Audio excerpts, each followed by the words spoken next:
और इस अटेम्प्ट को कंपैरिजन करूं तो मेरे जीएस जनरल स्टडीज़ में मेरे सिमिलर मार्क्स हैं। लास्ट ईयर मुझे 428 आया था, इस बार मुझे 424 आया। और एसए में लास्ट ईयर 132 आया था, इस बार 134 आए हैं। मेरा जो बिगेस्ट जंप है वो ऑप्शनल में है। Last year I got around 263 marks, 263 marks थे, और इस बार मुझे 320 मार्क्स हैं। और इंटरव्यू में लास्ट ईयर मुझे 146 थे, इस बार मुझे 176 हैं। मैंने कुछ चेंजेस किए। मेरा फोकस ये रहा कि मेंस में अराउंड 50 मार्क्स का जंप अगर मैं करता हूँ तो वहाँ पे मैं फोकस किया कि मैं ऑप्शनल पे ज़्यादा फोकस करूँगा। ऑप्शन में मैंने कुछ एक नई किताबें भी पढ़ी और ज़्यादा प्रैक्टिस किया। और इंटरव्यू में फिर ये फोकस रहा कि जो कॉन्फिडेंस लेवल है उसको मैं इंक्रीज़ करूँ, ताकि इंटरव्यू के अंदर जाके मेरा कॉन्फिडेंस लो ना हो। अब मैं प्रीलिम्स की अपनी स्ट्रैटेजी शेयर करना चाहूँगा, क्योंकि 10 अक्टूबर को प्रीलिम्स भी है। मैं इसे पॉइंट वाइज बोलना चाहूँगा। फर्स्ट ऑफ ऑल मैं अपने सोर्सेज को बहुत लिमिट रखा। मैं अपने बेसिक किताबें जो हैं उनको पढ़ाई की, और मेरा खुद का एक क्लासरूम के नोट्स थे जो मैंने कोचिंग फर्स्ट ईयर 2018 में जो मैंने किया था, उसका एक बेसिक मेरे पास नोट्स था। एंड जैसे पॉलिटी में मैं लक्ष्मीकांत पढ़ा, एंड हिस्ट्री में मॉडर्न इंडियन हिस्ट्री में मैं स्पेक्ट्रम पढ़ा। एक मैं डिटेल एक अलग से मैं एक वीडियो बनाऊंगा जो मेरे रिसोर्सेज हैं। मेरा ये फोकस रहा कि एक सब्जेक्ट के लिए एक ही रिसोर्स हो, उसको बार बार रिवाइज करूँ। अब इसके अलावा मेरा करंट अफेयर्स के लिए मैंने मंथली मैगजीन फॉलो किया, विजन आईएएस का। एंड प्रीलिम्स से पहले मैं द हिंदू पढ़ता था रेगुलरली, एंड फिर प्रीलिम्स के बाद the Hindu and Indian express मैं न्यूज़पेपर फॉलो करता था। एंड इंटरव्यू स्टेज में मैंने टाइम्स ऑफ इंडिया भी फॉलो किया। इसके साथ साथ तीसरा पॉइंट ये मैं कहना चाहूँगा कि कोई भी स्टेज के लिए इट इज़ वेरी इंपॉर्टेंट कि आपके पास प्रॉपर प्लानिंग हो। मैंने प्रीलिम्स के लिए एक डिटेल प्लान जो है वो अपने पास रखा था। और फॉर एग्जांपल अगर मैं बताऊं तो अगर प्रीलिम्स डे 0 को है तो लास्ट के 4 दिन मैं फाइनल रिवीजन के लिए रखता था, जहां पे मैं मेरे जो शॉर्ट नोट्स है उसको मैं रिवाइज करता था, और जो फैक्ट्स एंड फिगर्स हैं उसको मैं लास्ट के दिनों में रिवाइज करता था। फिर डे 4 टू डे 20 फिर 15 डेज का जो पीरियड है उसमें मैं अपना सेकंड रिवीजन करता था, जहाँ पे मैं अपने जितने सारे टेस्ट सीरीज दिए हैं उसको रिवाइज करता था, और जो मेरे खुद के नोट्स है उसको रिवाइज करता था। ये मेरा सेकंड रिवीजन होता था। और पहला जो एक रिवीजन है वो मेरा होता था ऑलमोस्ट डे 20 टू डे 50। ये 50 डेज का ये प्रॉपर प्लान होता था, जो कि मैं प्रीलिम से पहले जो है इसको इम्प्लीमेंट किया था इस बार, और लास्ट ईयर भी मैंने इम्प्लीमेंट किया था। लास्ट ईयर अराउंड मुझे 110-111 मार्क्स से प्रीलिम्स में 2019 सीएसई में, और इस बार मैं एक्सपेक्ट कर रहा हूँ कि 120 टू 125 रहेंगे। एंड प्री के लिए बहुत ज़रूरी है कि आप ज़्यादा से ज़्यादा टेस्ट लगाएं। 2019 में मैंने 70 से 75 टेस्ट लगाए थे, एंड 2020 में चूँकि टाइम कम था, ऑलमोस्ट 50 डेज ही थे रिजल्ट के बाद, मैं अराउंड 35 टू 40 टेस्ट लगा पाया था। इसमें मैं जो टेस्ट सीरीज़ है उसको लगाने का मैं 3-4 पॉइंट्स में बताना चाहूँगा। पहला कि मैं अलग अलग कोचिंग के टेस्ट सीरीज़ लगाता था। एक विजन आईएएस का मैं लगाया था, उनका कंप्लीट टेस्ट सीरीज में लगाया था। इसके अलावा मैं वाजीराम, फोरम आईएएस, ये अलग अलग कोचिंग के आपको ऑनलाइन सोर्सेज से आपको फ्री में भी उपलब्ध है, वहाँ से आप डाउनलोड करके आप उसको लगा सकते हैं। एंड इसके अलावा मेरा एक पीयर ग्रुप था जहाँ पे 3-4 लोग काफ़ी अच्छे से तैयारी कर रहे थे। हम लोग क्या करते थे कि एक गूगल शीट पे एक गूगल शीट बनाते थे और बाकी लोगों के मार्क्स वहाँ पे डालते थे और कंपैरिजन करते थे कि मैं अगर इतना मार्क्स ला रहा हूँ इस टेस्ट में तो मेरे फ्रेंड कितने ला रहे हैं। एंड ये बहुत ज़रूरी है, क्योंकि फिर हम लोग जो है डिस्कशन करते थे कि कैसे इंटेलिजेंट गेसिंग को हम लोग बढ़ा सके। प्रीलिम्स टेस्ट सीरीज में बहुत अच्छे मार्क्स कभी नहीं आते थे, मुझे अराउंड 80 टू 90 एंड 70 टू 90 के बीच में स्कोर रहता था, बट कंसिस्टेंटली मेरे 80 ऑन एन एवरेज मार्क्स रहते थे। मेरा ये फोकस होता था कि मैं ज़्यादा से ज़्यादा टेस्ट सीरीज लगाऊं और उसको एनालाइज करूं, अपने वीक एरियाज को आइडेंटिफाई करूं, और जो लॉजिक एंड रीजनिंग है उसको डेवलप करूं, क्योंकि यूपीएससी जो है वो क्वेश्चन जो है वो लॉजिक एंड रीजनिंग पे पूछता है, एंड आप कॉमन सेंस का यूज़ करके ऑप्शंस को एलिमिनेट कर सकते हैं और सही आंसर तक पहुंच सकते हैं। इसमें एक और चीज़ है कि जो टेस्ट का एनालिसिस है वो हम लोग काफ़ी डिटेल में करते थे। लास्ट ईयर मैं अपने रूममेट के साथ, जो कि अभी आईएएस है बिहार काजर में ही, उसके साथ बैठ करके मैं टेस्ट सीरीज एनालाइज करता था। तो जैसे कि हम लोग डिस्कस करते थे कि जो टेस्ट सीरीज़ है वो 2 से 3 इटरेशन में करूँ, 2 से 3 बार में करूँ। पहला बार जो है उस वही क्वेश्चन को करूँ जिसमें मैं फुल्ली कॉन्फिडेंट हूँ। सो वो ऑलमोस्ट 1 घंटे से 1 घंटा 10 मिनट लगता था। फिर सेकंड इटरेशन करते थे जो जिसमें डाउट है, जो 2 ऑप्शंस जो एलिमिनेट कर चुके हैं, उसको फिर उस क्वेश्चंस को करते थे। फिर जैसे ही 1 घंटा 35 मिनट होता था तो बबलिंग स्टार्ट करता था मैं, और 7 से 8 मिनट में जितने भी क्वेश्चंस मैं किए उसको बबल करता था। इसके बाद मैं आता था थर्ड इटरेशन में, और जैसे जैसे फिर क्वेश्चन करता था वैसे वैसे बबल भी करता था। सो आई थिंक अगर आप नंबर ऑफ इटरेशन ज़्यादा करते हैं प्रीलिम्स में, सो आपका जो इंटेलिजेंट गेसिंग है वो इंक्रीज होगा, आप ब्लंडर्स जो है वो कम करेंगे। प्रीलिम्स में हर बार अटेम्प्ट किया, लास्ट ईयर मैं 93 अटेम्प्ट किया था और इस बार मैं 95 अराउंड अटेम्प्ट किया था। एंड जो प्रीलिम्स के जो मॉक टेस्ट जब मैं देता था तो ये कोशिश करता था कि ये एनालाइज करूं कि किस क्वेश्चंस को छोड़ने हैं। सो मेरा जो वीक एरिया है वो था हिस्ट्री। सो मैं कोशिश करता था कि 4-5 जो क्वेश्चन छोड़ रहा हूँ वो history and ancient and medieval के हों, और जो मेरा स्ट्रेंथ एरिया जैसे इन्वायरमेंट, साइंस एंड टेक, उसके क्वेश्चंस को मैं चाहता था कि ज़्यादा से ज़्यादा अटेम्प्ट कर पाऊँ। और ये मैं फिर अपने फ्रेंड्स के साथ भी डिस्कस करके ये कोशिश करता था कि ब्लंडर्स कम हो। और एक प्रीलिम्स में बहुत इंपॉर्टेंट होता है कि आपका इंटेलिजेंट गेसिंग जो है वो इंक्रीज हो। सो किसी भी टॉपर को 30-35 क्वेश्चन से ज़्यादा प्रीलिम्स में नहीं आता है। एंड इसके बाद हमारा टारगेट होता है कि लगभग 50 क्वेश्चन को हम इंटेलिजेंट गेसिंग करें और उसमें ज़्यादा से ज़्यादा मार्क्स लाए। सो इसके लिए मैं क्या करता था कि मैं अपने फ्रेंड के साथ बैठता था और फिर डिस्कस करता था, क्योंकि वो कुछ क्वेश्चन जो है वो सही करता था और मैं कुछ क्वेश्चन सही करता था। तो फिर हम लोग डिस्कस करते थे कि चूँकि हमारा नॉलेज बेस सेम होता था, तो हम लोग डिस्कस करते थे कि उसने क्या अपने नॉलेज को कैसे यूज़ किया कि वो सही किया। सो इसको हम लोगों ने लास्ट ईयर काफ़ी अच्छे से फॉलो किया था। और जब ये हम लोगों ने एनालाइज किया तो ये पाया कि स्टार्ट में ये जो इंटेलिजेंट गेसिंग है वो स्टार्ट में जो 2 ऑप्शंस बचते थे उसमें 50% का प्रोबेबिलिटी रहता था। फिर ये डिस्कशन करते हम लोग जो है वो 10 में से 7-8 क्वेश्चन सही कर देते थे, वैसे क्वेश्चंस जहाँ पे 2 ऑप्शंस जो हैं वो एलिमिनेट कर चुके हैं। सो इसमें कोशिश होता था कि कुछ ऐसा नॉलेज का यूज़ करें जिसमें एक और ऑप्शन एलिमिनेट करे और फाइनल आंसर तक पहुँच पाए। इसके अलावा मैं चूँकि अभी प्रीलिम्स आने वाला है तो इसके लिए मैं कुछ एग्ज़ाम हॉल के टिप्स देना चाहूँगा। आप जो है अभी कुछ नया टॉपिक्स कुछ नहीं पढ़े, जो आप पढ़े हैं उसको अच्छे से रिवाइज करें। एंड ये एग्ज़ाम जो है this is not only the test of knowledge, ये आपकी नॉलेज का बस टेस्ट नहीं है, ये आपका पर्सनालिटी एंड कॉन्फिडेंस का टेस्ट है। अगर ये मैं इम्प्लीमेंट करके देखा हूँ, क्योंकि मुझे मॉक में 80 मार्क्स आते थे, बट जब मैं एग्ज़ाम हॉल में जाता था तो काफ़ी कॉन्फिडेंट होके जाता था। एंड आधा घंटा पहले जा कर के रूम में बैठ के आंखें बंद करके एक ध्यान करता था कि मैं अच्छे से स्टेबल हो जाऊं, और ये मैं सोचता था कि मैं जो हूँ इस बार अच्छे से प्रीलिम्स क्वालिफाई करूँगा। और जब एग्ज़ाम में मैं स्टार्ट करता था पेपर तो ये कहीं से भी ये डाउट नहीं होता था कि ये एग्ज़ाम जो है वो मेरे से नहीं हो पाएगा। सो आई थिंक ये कॉन्फिडेंस जो है वो आपको बहुत बड़ा रोल प्ले कर सकता है, क्योंकि इससे जो आप गेस वर्क करेंगे, आप अपना लिमिटेड नॉलेज को यूज़ करेंगे क्वेश्चन सॉल्व करने में, ये कहीं ना कहीं आपका इंक्रीज़ होगा और आप ज़्यादा से ज़्यादा आंसर को सॉल्व कर पाएंगे, ज़्यादा से ज़्यादा आप क्वेश्चन सॉल्व कर पाएंगे और कम से कम आप ब्लंडर करेंगे। आपको पेपर मिलता है तो आप जो क्वेश्चंस नहीं आता उसको लीव करिए। जैसा कि मैंने बताया कि आप first, second and third iteration करिए। पहले इटरेशन में पहली बार में वही क्वेश्चन करें जो आप कॉन्फिडेंट हैं, और जो ऑप्शंस जो आपका फोकस होना चाहिए वो राइट आंसर तक पहुंचने का होना चाहिए। तो इसके लिए आप ये करें कि जो रॉन्ग आंसर है उसको हटाए।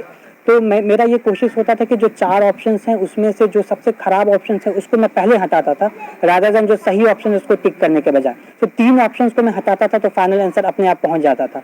तो इससे ये करने से आपके ब्लंडर्स जो हैं वो प्रीलिम्स में कम होंगे।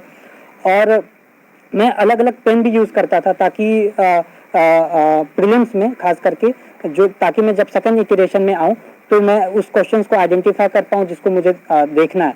सो आप जो है इसमें थोड़ा टाइम आप बचेगा जब आप सेकंड इटरेशन कर रहे होंगे।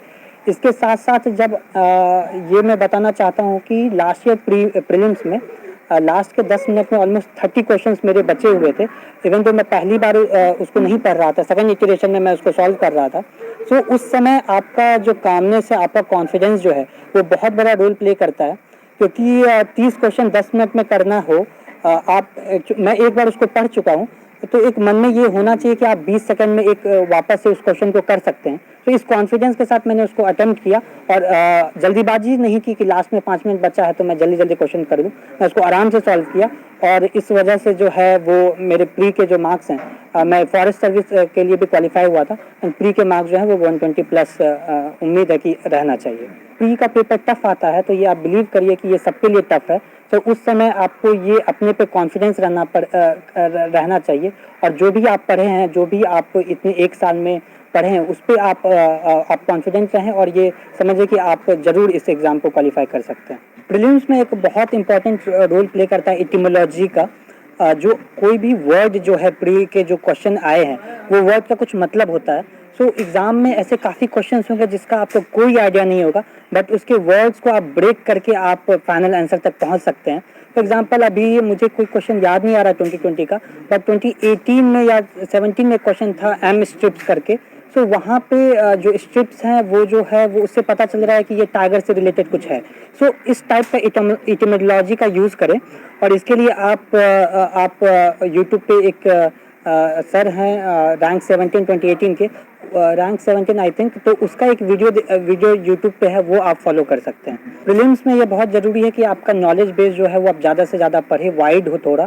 सो इसके लिए मैं PIB से टॉप 10 मिनिस्ट्रीज जो मुझे लगता है इंपॉर्टेंट है उसका ईयर इन रिव्यू पढ़ता था। और इन्वायरमेंट के लिए मैं जो यूनाइटेड नेशंस के अलग अलग वेबसाइट हैं, CBD है हो गया एंड CCD हो गया, इसके सारे वेबसाइट पे जा करके थोड़ा थोड़ा इन्फॉर्मेशन निकालता था और इससे आपका नॉलेज बहुत थोड़ा ब्रॉड होगा और आप क्वेश्चंस को अच्छे से अटेम्प्ट कर पाएंगे। अब मैं अपना मेंस स्ट्रैटेजी शेयर करना चाहूँगा। लास्ट ईयर मुझे मेंस में 428 मार्क्स आए थे 428, इस बार मुझे 424 मार्क्स आए हैं 424 एंड मेरे कंसिस्टेंटली डिसेंट स्कोर रहे हैं मेंस में। मैं लाइन एक एक करके मैं मेंस का स्ट्रैटेजी शेयर करना चाहूँगा। GS 1 में जो लास्ट ईयर भी फॉलो किया और इस बार भी फॉलो किया वो ये कि जो ज्योग्राफी और हिस्ट्री के क्वेश्चंस हैं मैं कोशिश किया कि उसमें वैल्यू एडिशन मैं कर पाऊँ, उसमें जो है वो मैं डायग्राम्स बना पाऊँ। सो इस बार के GS 1 में मैंने ऑलमोस्ट 17 to 18 डायग्राम्स बनाए थे एंड चारों GS का मेरा ये फोकस रहा कि मेरा जो कंटेंट है वो लिमिटेड हो, मेरे जो बुक्स हैं वो लिमिटेड हो। सो इसके लिए मेरे खुद के नोट्स को मैं ज़्यादा से ज़्यादा फॉलो किया और इसके अलावा जो मेंस के मैं टेस्ट सीरीज लगाए थे उससे मैं शॉर्ट नोट्स बनाता था और टॉपर्स के कॉपीज़ को मैं विजन आईएस के ऐप के थ्रू मैं वहाँ देखता था और वहाँ से भी मैं कोशिश करता था कि कुछ पॉइंट्स जो हैं जो अच्छे लग रहे हैं उसको मैं अलग से पेज में लिखता था। एंड पूरा मेंस का जो ये जर्नी रहा उसमें 2-3 चीज़ें जो मैं कंसिस्टेंटली फॉलो किया। पहला जो मैं बताया कि लिमिटेड रिसोर्सेज, सेकेंडली कि मैं टेस्ट सीरीज जो है वो मैं काफ़ी अटेम्प्ट किया। लास्ट ईयर अराउंड मैं 30 to 35 टेस्ट में लगाया था और इस साल टाइम कम होने की वजह से मैं ऑलमोस्ट 10 to 15 टेस्ट लगाया था। एंड टेस्ट सीरीज भी 2 तरीके के मैंने लगाए, एक डेली आंसर राइटिंग प्रैक्टिस जो कि मैं खुद रूम पे बैठ के 6-7 क्वेश्चन 1 घंटे में करता था और इसके अलावा हर तीसरे चौथे दिन जो है वो मैं फुल लेंथ टेस्ट एंड जो सेक्शनल टेस्ट है 3 घंटे का वो मैं लगाता था। एंड इसके अलावा मैं फोकस किया कि मेरा प्रेजेंटेशन जो है वो इम्प्रूव हो और जो वैल्यू एडिशन हैं वो अच्छे से हो पाए और सारे के मैं शॉर्ट नोट्स बनाता था ताकि मैं एंड में एग्ज़ाम में उसको मैं अपने आंसर में इंक्लूड कर पाऊँ। सो GS 1 में जैसे ज्योग्राफी में मैंने बताया कि मैंने कुछ डायग्राम्स अलग से छाट के रखे थे। फॉर एग्जांपल इंडिया का नक्शा बना करके कौन सा एरिया फ्लडिंग के लिए प्रोन है, कौन सा एरिया में ड्राउट आता है, कौन सा एरिया में अर्थक्वेक आता है। तो इस टाइप से मैंने जो है वो डायग्राम जो है वो रेडी करके रखा था ताकि इस टाइप के क्वेश्चंस आते ही हैं। जैसे वाटर मैनेजमेंट के क्वेश्चंस आप देखेंगे हर साल आते हैं, तो वाटर के लिए मैं एक चार्ट बना के रखा था कि 1947 में ऑलमोस्ट 5000 लीटर्स पर पर्सन अवेलेबल वाटर अवेलेबिलिटी थी इंडिया में, फिर अभी क्या है 1600 लीटर्स के करीब है एंड फिर 2050 में क्या होगा ऑलमोस्ट 1000 लीटर्स। सो ये एक जो चार्ट ये मैं बोल रहा हूँ, ये आप अलग से आप पहले से सिलेबस को देखते हुए आप प्रिपेयर कर सकते हैं, क्योंकि एग्ज़ाम में आपको कुछ नया चीज़ याद नहीं आएगा। जो आप प्रिपेयर पहले से किए हुए हैं और जो आप प्रैक्टिस किए हुए हैं टेस्ट में, वो आप बाकायदा एग्ज़ाम हॉल में आप उसको इम्प्लीमेंट कर सकते हैं। इसके अलावा मेंस के लिए बहुत ज़रूरी है कि आप प्रीवियस ईयर क्वेश्चंस को देखें और प्रीवियस ईयर क्वेश्चन से आप एनालाइज करें। मैं लास्ट ईयर के मुकाबले इस बार मैं प्रीवियस ईयर क्वेश्चन को भी देखा था। अपने 2-3 लोगों का हमारा एक ग्रुप था, 3 लोगों का, उसमें मेरे फ्रेंड जो हैं वो आईआरएस हैं, उनके साथ में बैठ के मैंने ये प्रीवियस ईयर क्वेश्चन को मैं देखा था और उसके मॉडल आंसर्स भी प्रिपेयर किए थे। और चूँकि यूपीएससी का सिलेबस ऐसा है कि काफ़ी सारे टॉपिक्स जो हैं वो रिपीट होते हैं, अलग फॉर्मेट में रिपीट होते हैं, बस आपको करंट अफेयर्स के चीज़ों को ऐड करना होता है। फॉर एग्जांपल जैसे वाटर का मैं बताया, जैसे गवर्नेंस हो गया पेपर 2 में, वो रिपीट होंगे क्वेश्चंस। पंचायती राज इंस्टीट्यूशंस रिपीट होते हैं, वो सिलेबस में भी हैं। सो आप इन सारे टॉपिक्स का आप शॉर्ट नोट्स बना सकते हैं और जो करंट अफेयर्स में चीज़ें चल रही हैं उनका आप वैल्यू एडिशन कर सकते हैं, ताकि आपका आंसर एक थोड़ा यूनिक हो और एनरिच आंसर हो सके। इससे मैं कहूँगा कि जो मैं टेस्ट सीरीज़ लगाया था, जो कि GS1 का सिलेबस बहुत वास्ट है, सो जो मैं टेस्ट सीरीज़ लगाया था उसको मैं एज अपना नोट्स के तरह उसको मैं रखता था। एंड फॉर एग्जांपल मैंने विजन आईएएस के टेस्ट सीरीज़ लगाए थे, सो उसका मैं नोट्स अलग से रखता था और जो वैल्यू एडिशन चीज़ें हैं वो टॉपिक्स को मैं गूगल करता था और वहाँ से फिर मैं वो अपने नोट्स में डालता था। फॉर एग्जांपल हिस्ट्री में जैसे अगर मैं मौर्य एम्पायर के बारे में पढ़ रहा हूँ, सो गूगल करके उसके इमेजेस, जैसे मौर्यन पिलर है उसके डायग्राम्स को अपने नोट्स में इंक्लूड कर लेता था।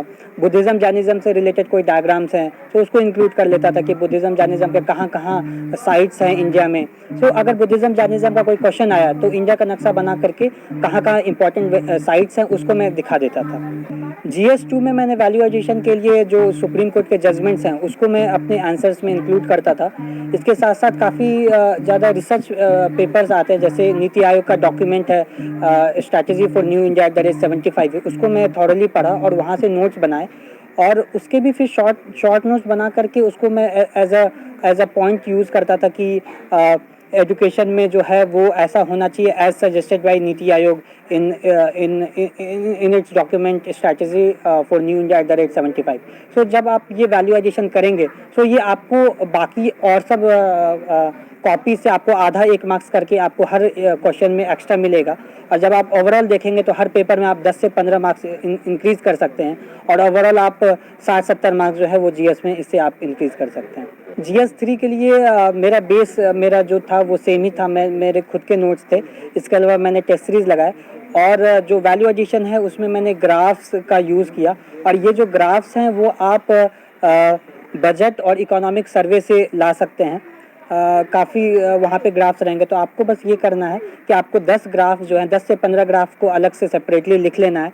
आपको डेटा वगैरह जो है ये बजट एंड इकोनॉमिक सर्वे से सेपरेट कर लेना है और एक शॉर्ट नोट्स बना लेना है। तो मेरे पास सारे जीएस पेपर के लिए मेरे पास 10-10 पेज के नोट्स होते थे, जो कि मैं रिवाइज़ करता था अपने मॉक टेस्ट देने से पहले भी और फाइनल एग्ज़ाम में घुसने से पहले भी। सो फॉर एग्जांपल GS1 में जैसे मैं बताया ज्योग्राफी के लिए मेरे पास डायग्राम्स थे, हिस्ट्री के लिए डायग्राम्स थे एंड GS2 में मेरे पास जजमेंट्स थे एंड GS1 में सोसाइटी के लिए मेरे पास डेटा वगैरह थे, जो कि मैं 6 से 7 पेज का एक डॉक्यूमेंट था जिसमें मैं सारा डेटा वगैरह इकट्ठा करके रखा था। GS3 के लिए भी डेटा वगैरह काफ़ी थे एंड केस स्टडीज़ वगैरह मैं लिख के रखता था कि अगर एजुकेशन मॉडल है हरियाणा का, फॉर एग्जांपल सक्षम मॉडल है, तो उसको मैं लगता था कि सक्षम हरियाणा एजुकेशन मॉडल, ताकि एजुकेशन से रिलेटेड क्वेश्चन आए तो उसको मैं वहाँ पे यूज़ कर पाऊँ। फॉर एग्जांपल सरल हरियाणा करके एक प्रोग्राम है जहाँ पे गुड गवर्नेंस पे फोकस किया गया है, तो उसको मैं अपने आंसर्स में इंक्लूड करता था। GS4 के लिए मेरा जो प्रिपरेशन था वो बाकी GS की तरह सेम था। मैं काफ़ी डायनेमिक रखा है अपने प्रिपरेशन को और लिमिटेड रखा। सो एक अपने दोस्तों के साथ बैठ करके जो GS4 के जो इम्पॉर्टेंट वर्ड्स हैं एथिक्स में, उन सारे वर्ड्स का एक डेफिनेशन और एग्जांपल्स जो है वो करंट एग्जांपल्स करके एक PDF बनाया था, एक डॉक्यूमेंट बनाया था, जो कि 3-4 लोग मिलके हम लोग डिस्कस करते थे और फिर उसको जो भी क्वेश्चंस अगर आता है, जैसे पर्सनैलिटी पे आता है या एटीट्यूड पे आता है, एप्टीट्यूड पे आता है, तो ये सारे के डेफिनेशन जो है वो रेडी रखता था और इसके एग्जांपल्स भी रेडी रखता था ताकि अगर क्वेश्चंस वैसे आए तो उनको यूज़ कर पाएँ। इसके साथ साथ एग्जांपल्स के लिए आप न्यूज़पेपर से आप एग्जांपल्स निकाल सकते हैं। और मैं ऑनरेबल प्राइम मिनिस्टर के मन की बात को भी सुनता था और वहाँ से जो वो शेयर करते हैं वो काफ़ी सारे एग्जांपल्स शेयर करते हैं। सो वहाँ से मैं एज ए एग्जांपल्स वहाँ से मैं निकालता था और 10 ज़्यादा नहीं 10 से 15 एग्जांपल्स रेडी रखता था। और ये मैं सोचता था कि अगर क्वेश्चंस ऐसे आएंगे तो ये एग्जांपल्स को मैं कहाँ यूज़ कर पाऊँगा, कैसे यूज़ कर पाऊँगा। सो अगर आप पहले से ये सारा चीज़ सोच के रखते हैं तो एग्ज़ाम में आपको आसानी होगी ये सारे एग्जांपल्स को यूज़ करने के लिए। मैंने 15 से 20 एक फ्लो चार्ट भी बना के रखा था ताकि क्वेश्चंस आए तो वो जो फ्लो चार्ट से अगर मैं समझाता हूँ तो वहाँ पे एक टाइम भी बचेगा और एक अच्छा लगेगा एग्जामिनर को चेक करने में कि कुछ अलग किया है। सो ये मैं सारा चीज़ जो है वो मैं एक टेलीग्राम चैनल बनाऊंगा, फिर ये सारी चीज़ें मैं शेयर करूंगा उस पर, सो आप उसको रेफ़र कर सकते हैं। इससे के लिए मैंने कुछ रिसोर्सेज मैंने यूटिलाइज़ किया था। फॉर एग्जांपल मैं योजना जो है लास्ट के 2 साल के योजना को मैं उसका जो पहला पेज है उसको मैं पढ़ा था। अंदर में भी कुछ अगर इम्पोर्टेंट मिल गया तो उसको मैं निकाल लेता था। सो ऐसे में ये है कि हमारे पास टोटल 14 to 15 ब्रॉड टॉपिक्स होते हैं। For example farmers, farming, agriculture and health, education, country से related, for example new India. तो इस टाइप के ब्रॉड टॉपिक्स पे आप जो हैं वो प्रिपेयर कर सकते हैं ऐसे में। क्योंकि एग्ज़ाम में टाइम कम होता है और आपको 2 ऐसे लिखने होते हैं, दो ऐसे लिखने पड़ते हैं ऑलमोस्ट 1000 वर्ड्स के हर एक ऐसे। सो आप पहले से जो हैं वो ऐसे के जो ब्रॉड टॉपिक्स हैं उसको आप प्रिपेयर कर सकते हैं। सो मेरे पास जो है 5-6 पेज करके इन सारे ब्रॉड टॉपिक्स पे नोट्स थे एंड इसके लिए ये योजना को मैंने रेफ़र किया था। मैंने गूगल का काफ़ी सहारा लिया था और इसके साथ साथ मैं प्रीवियस ईयर टॉपर्स के कॉपी से नोट्स में बनाता था। सो ये बहुत ज़रूरी है कि आप प्रीवियस ईयर के टॉपर्स हैं उसकी आपके कॉपीज़ आपको कोचिंग इंस्टीट्यूट से मिल जाएंगे। सो वहाँ से आप सीख भी सकते हैं कि टॉपर्स ने कैसे लिखा। इसके साथ साथ आप नोट्स भी बना सकते हैं क्योंकि इन सारे टॉपिक्स में जो पॉइंटर्स है वो चेंज नहीं होता, जो प्रॉब्लम्स है, जो सॉल्यूशन है वो सिमिलर सा ही रहता है। तो आप यहाँ से ले सकते हैं। इसके साथ साथ आप जो करंट अफेयर्स में चीज़ें आ रही हैं उसको आप इंक्लूड कर सकते हैं। सो ऐसे का जो मेरा फ्रेमवर्क था वो भी मैं डिसाइड कर लिया था कि ऐसे मैं कैसे लिखूँगा। सो शुरुआत में मैं कोशिश करता था कि मैं एक एनेक्डोट से, एक कहानी से शुरुआत करूँ एंड उस कहानी को मैं पहले एलेबोरेट करूँ एक एक पेज में और फिर उसको मैं टॉपिक के साथ कनेक्ट करता था सेकंड पेज में कि वो टॉपिक से कैसे कनेक्टेड है। एंड ये जो पूरा इंट्रोडक्शन वाला जो स्टेज है ऐसे में वो लगभग 2.5 से 3 पेज का होता था। फिर मेन बॉडी आता था जो कि मैं 5 से 6 पेज में लिखता था, जहाँ पे मैं ऐसे को डायमेंशनलाइज करता था। कोई भी टॉपिक है उसको मैं अलग अलग डायमेंशंस में, सोशल, पॉलिटिकल, इकोनॉमिकल, एडमिनिस्ट्रेटिव, फिर क्लाइमेट चेंज, ये सारे जो एरियाज़ है, इन्वायरमेंट, ये सारे एरिया में डायमेंशनलाइज करता था ताकि ऐसे जो है वो ब्रॉड हो सके। ज़्यादा से ज़्यादा टॉपिक को मैं ब्रॉड करता था। फिर मैं अगले 3 पेज में कुछ क्वेश्चंस पूछता था कि कैसे इस चीज़ को अचीव कर सकते हैं। अगर कोई भी प्रॉब्लम्स वाला एरिया, फॉर एग्जांपल अगर हेल्थ है, तो क्वेश्चन पूछता था कि हेल्थ में क्या प्रॉब्लम्स हैं, क्या चीज़ें हैं, उसका क्या सॉल्यूशन है। तो ये सारी चीज़ों को मैं 3 पेज में फिर लिखता था। फिर लास्ट के 2 पेज में मैं कंक्लूड करता था और यहाँ पे भी कंक्लूज़न में फिर मैं जो मेरा इंट्रोडक्शन होता था उसके साथ मैं लिंक करता था ताकि एक स्टोरी जैसा बने, जो ऐसे जो भी एग्जामिनर जो चेक कर रहा है उसको एक ऐसे पढ़ के एक अच्छा लगे और वो एक अच्छे से कनेक्ट कर पाए। और ऐसे में अगर आप कोट वगैरह यूज़ कर सकते हैं तो आप कोट्स यूज़ कर सकते हैं। मैंने कंक्लूज़न में जो है वो पहले से कोट्स तैयार रखता था और उसको मैं कोशिश करता था कि वो ऐसे में कंक्लूज़न में मैं उसको यूज़ कर पाऊँ। पूरे यूपीएससी जर्नी में इट इज़ वेरी इंपॉर्टेंट कि आप आंसर राइटिंग बहुत करें। मैंने अपनी यूपीएससी की जर्नी 2018 में जनवरी से किया और फरवरी 2018 से ही मैं आंसर राइटिंग स्टार्ट किया था। सो यहाँ पे ज़रूरी है कि आप बहुत छोटे टारगेट रख के स्टार्ट कर सकते हैं। मैं स्टार्टिंग में बस एक क्वेश्चन हर दिन लिखता था एंड ये मैं 1 महीना तक किया था, फरवरी पूरा। एंड फिर मैं प्रीलिम्स का तैयारी में लग गया था एंड फिर प्रीलिम्स के बाद फिर मैं आंसर राइटिंग को कंटिन्यू रखा। सो आंसर राइटिंग आप जल्द से जल्द स्टार्ट कर सकते हैं। आप जब 1-2 टॉपिक जब आप पढ़ लें, for example polity and economics, and अगर आप न्यूज़ फॉलो कर रहे हैं तभी से आप आंसर राइटिंग स्टार्ट करें, क्योंकि एक दिन में आंसर राइटिंग ऐसी चीज़ है जो कि आपको एक दिन में नहीं आएगा, आपको कंटिन्यूअस एंड कंसिस्टेंटली आपको मेहनत करना पड़ेगा। आंसर राइटिंग के लिए मैंने कुछ ऑनलाइन सोर्सेज को भी रेफ़र किया था। फॉर एग्ज़ाम्पल क्वेश्चंस जो हैं आप गूगल करके आप क्वेश्चंस निकाल सकते हैं। फॉर एग्ज़ाम्पल आई एस बाबा एक ऑनलाइन वेबसाइट है, इनसाइट्स ऑन इंडिया एक वेबसाइट है, वहाँ से आप डेली क्वेश्चंस वहाँ से निकाल सकते हैं। अगर आपको कहीं से क्वेश्चंस नहीं मिल रहे हैं तो आप प्रीवियस यूपीएससी के वेबसाइट पे जाइए, upsc.gov.in, वहाँ से आप प्रीवियस ईयर क्वेश्चन को डाउनलोड करिए और प्रीवियस ईयर क्वेश्चन को आप एक एक करके आप आंसर राइटिंग प्रैक्टिस कर सकते हैं। आंसर राइटिंग में 3-4 चीज़ें इम्पॉर्टेंट है। फर्स्टली कि आपका एक वेल स्ट्रक्चर होना चाहिए। मैं हमेशा से introduction, main body and conclusion हमेशा से हर क्वेश्चन में लिखा। इनफैक्ट अगर 2 मिनट भी अगर मैं लिख रहा हूँ तो मैं पहले इंट्रो देता था, फिर मेन बॉडी लिखता था, फिर कंक्लूजन लिखता था, और सारा का सारा जो पॉइंट्स होते, जो आंसर होता था वो मेरे पॉइंट्स में होते थे। मैं कोशिश करता था पॉइंट्स में लिखूँ।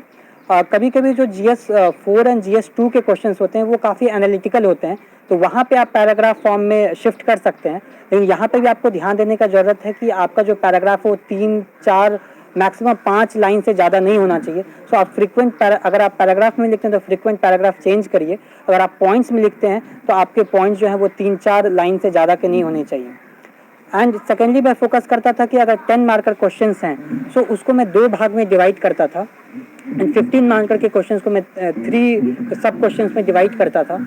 एंड मैं कोशिश करता था कि ये डिवाइड करने के बाद मैं 10 मार्कर में 5 + 5 10 पॉइंट्स लिखूं, एंड 15 मार्कर में मैं 15 पॉइंट्स लिखूं, 5 + 5 + 5। और जो आंसर है वो आपका ऑप्टिमिज्म में एंड होना चाहिए। ऐसा नहीं लगना चाहिए कि आप बहुत निगेटिव पर्सन है। आपको इश्यूज़ को हाईलाइट करना है, but at the same time आपको सॉल्यूशन भी प्रोवाइड करना है, और ये दिखाना है कि आप एक पॉजिटिव माइंडसेट के व्यक्ति हैं। जैसा कि मैंने GS 1 से GS 4 में बताया कि आपको वैल्यू एडिशन करना है, और वैल्यू एडिशन के लिए आपके पास शॉर्ट नोट्स होना चाहिए जो कि आप आंसर्स में इंक्लूड कर सकते हैं। एंड आंसर राइटिंग में एक बहुत ज़रूरी है कि आपका टाइम मैनेजमेंट सही से हो, क्योंकि आपको 3 घंटे में 50 पेज लिखना होता है, और ये काफ़ी ड्रेनिंग सा टाइम होता है। सो अगर आप पहले से बहुत प्रैक्टिस किए होंगे अपने रूम पे या टेस्ट सेंटर में जाके, तो एग्ज़ाम में आप जो है वो 3 घंटे में 50 पेज लिख पाएंगे। तो इसके लिए बहुत ज़रूरी है कि जो भी आप आंसर राइटिंग कर रहे हैं वो टाइम लिमिट के साथ करें। शुरुआत में मैं क्या करता था कि जो टाइम लिमिट को उसको ब्रीच करता था, फिर मुझे ये रियलाइज़ हुआ कि अगर मैं टाइम लिमिट में नहीं लिख रहा हूँ तो एग्ज़ाम में भी मैं नहीं लिख पाऊँगा। सो इसलिए आप 7 से 8 मिनट में 10 मार्कर क्वेश्चन को लिखें, और 11 से 12 मिनट में 15 मार्कर को लिखें। ये बहुत ज़रूरी है कि आप सारा क्वेश्चन जो है वो एवरेज लिखें, रादर देन कि आप 5 क्वेश्चन को बहुत अच्छा लिख रहे हैं और फिर 15 क्वेश्चन में आप बहुत हड़बड़ी में लिख रहे हैं। तो इट्स वेरी इंपॉर्टेंट कि आप सारे क्वेश्चंस को अच्छे से अटेम्प्ट करें, क्योंकि सारे क्वेश्चन जो है शुरुआत के 10 क्वेश्चन 10 मार्कर के होते हैं, फिर लास्ट के 10 क्वेश्चन 15 मार्कर के होते हैं। सो आप हर एक क्वेश्चन को इक्वल टाइम दें और हर एक क्वेश्चन को अच्छे से लिखें।